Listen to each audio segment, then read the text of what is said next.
today I'm going to be reviewing the Revlon Photoready eyeshadow palette in Metropolitan. This is shade 501. I will give you the description first. Okay, so this is called the Primer and Shadow. It is limitless looks, one palette, no guesswork. Create multiple looks with one easy-to-use eye-shaped palette. Start with primer and add the shadow trio. Top with sparkle or use wet for even more intensity. So I have this product on my eyes right now. I used every color in the palette. And I don't know if you can see from there, but the palette itself is kind of covered in sparkle from this sparkle top coat. So I will just kind of go through the shades in the palette right away. So this is number 1, which is the primer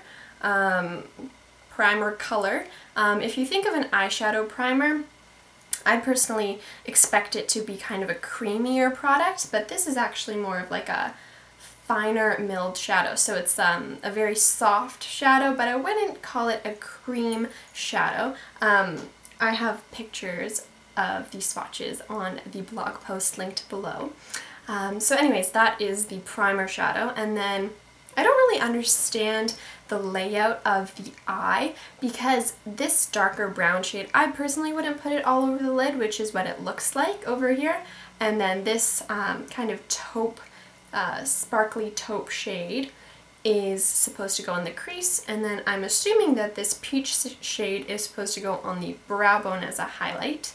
And then there's the sparkle glitter top coat, which you can probably see is very, very pigmented and very beautiful, but does have a bit of sparkly fallout, so it kind of little flakes of the eyeshadow fall onto your cheeks when you apply it sometimes, which isn't a huge deal, but I'll just quickly run through my pros and cons of this eyeshadow palette.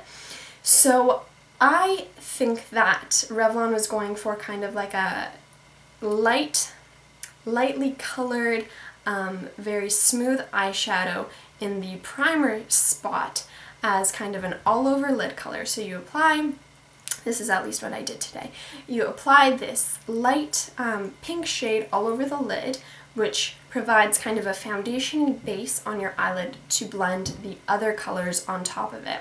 What I used for kind of my inner corner and sort of on the intersection of my lid, like right there, I use this peachy shade. I don't know if you can see the color. Again, the swatches will be on the blog post.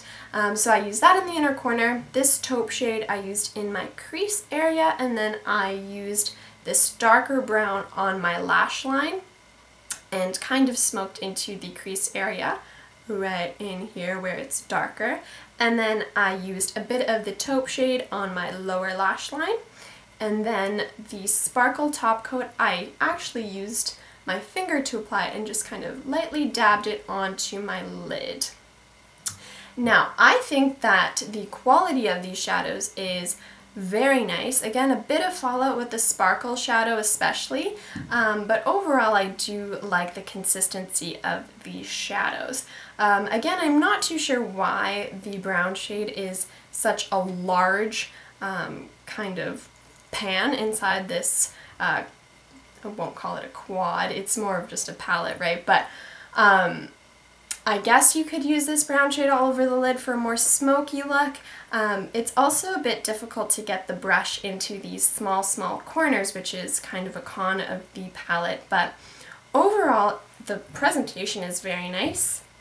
The packaging itself is not too bad. It came with 2 little applicators that I actually took out, just your regular kind of sponge tip applicators. So overall I'd say the quality of these shadows is kind of like a 4 out of 5, good pigmentation, but I would kind of expect this primer to be more of a cream base to adhere the powder shadows over here to the lid a bit better, as opposed to just a lighter powder shadow. Overall, again, like I said earlier, a bit of fallout with the shadows, but nothing that can't be kind of swept away with a brush. So I would recommend this palette if you are looking for colors like this. It can create a pretty dramatic eye like I have on today, or a more neutral eye for an everyday look with maybe these 2 top taupe and peach shadows. So I would recommend this palette. You can find it at your local drugstores. These palettes are a pretty fair price. I can't remember off the top of my head how much they are, but for the quality, they're definitely worth it. And I hope you found this review to be helpful. Again, more information will be linked in the blog post below. And thank you so much for watching. Have a lovely day.